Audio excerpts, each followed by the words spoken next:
Hi.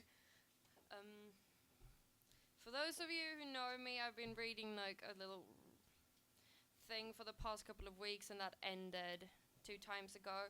But I've started a new one, and I'm going to read the first part today, and it's called The Nuclear Diaries, and this is the first part. The Manhattan Curse. The final stages of becoming crazy was reached in a toilet in, well, wherever. The stick was covered in urine, and slowly the mark became visible. The big plus sign, the great cross. So she knew that one day soon she would die. It had been 1 year alone since she had walked away in the middle of the night and never looked back. Still she knew it belonged to him, her saint and savior, guardian, angel, lover, her daddy. This is no ordinary curse, she thought to herself. This is one of supernatural nature, but right then and there she decided to love. She knew that insanity would hit her soon, but having it removed was a cost too high to pay. She knew that she would never be a mother. Nevertheless, she wasn't ready to die yet.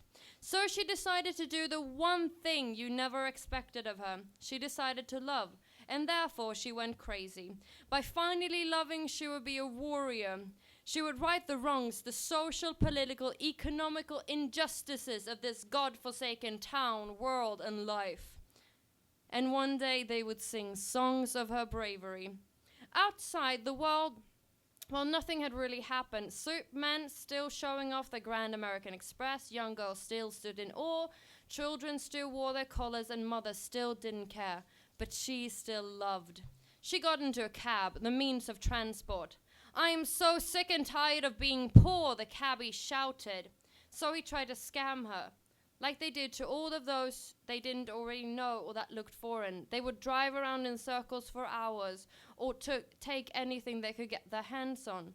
But since she believed in love, she said, "Fuck me instead. You look scared and lonely." So he drove into a dark alley. She removed her underwear and leaned over the car. He spat on her, then he fucked her. His movement stopped in a matter of seconds. He was done. He cried. He stroked her hair. Asked where she wanted to go. He would take her there.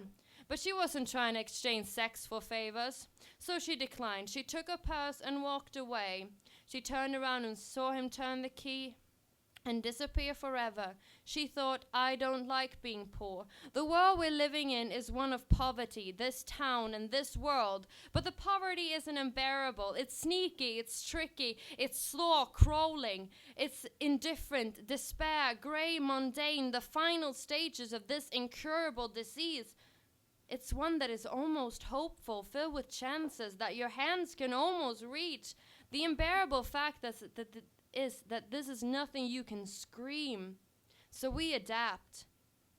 That's the oppression, that's the final stages of our disease. Humanity's greatest fault is our ability to adapt. We've adapted to concentration camps, and we've adapted to this. So life goes on. She walked home, didn't feel like taking a cab. Falling in love for the first time. Surrounded and raised in a world of those whose fathers had loved Reagan, finding love would be a task of incredible difficulty. The Black City, she called it. People, they dreaded the day. The only time you can see the glimpses of what really was. Not a city after the apocalypse, but one in the making. Still unaware of its utter decay, living in the shadows of a world that no one alive really remembered. The buildings weren't all falling apart, but they were rotting from the inside. The soul had been taken about a decade ago. Starting new wars was the only way to sort of kind of maintain some kind of unity. All the major buildings, boroughs, well, you named it, had been renamed after despair.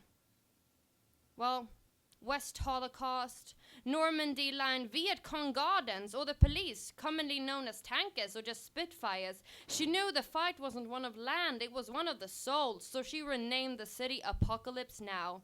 No time to dwell in the past. Present is all that she knows. Thank you so much.